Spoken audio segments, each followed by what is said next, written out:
আর সে কিছুক্ষণ বসে থাকার পরে একটি মৃগ হরিণী জল পান করতে এলেন।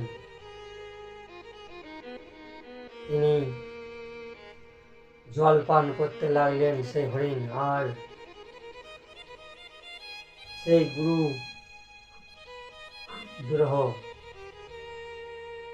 গুরুদ্রোহ সেই হরিণকে দেখে তীর ধনুক বার করল। আর সেই দৈবযোগে সেই সময়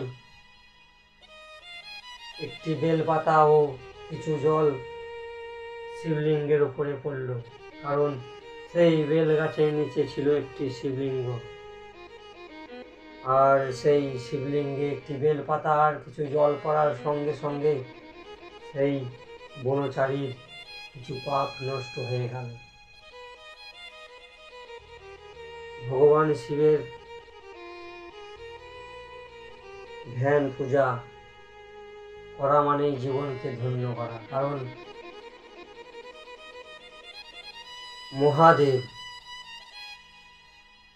মহা মানে হচ্ছে এই সর্বশ্রেষ্ঠ মহাদেব।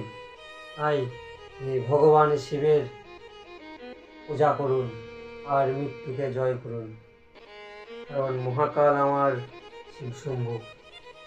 এই মৃত্যুকে জয় করে আমি বেঁচে আছি, কারণ আমি যখন মৃত্যুর মুখে পড়েছিলাম তখন আমি ভগবান শিবকে স্মরণ করে ভগবান শিবের মৃত্যুঞ্জয় মন্ত্র জপ করে আমি ফিরে এসেছি, কারণ আমি জানি আমার উপরে ভগবান শিবের হাত আছে।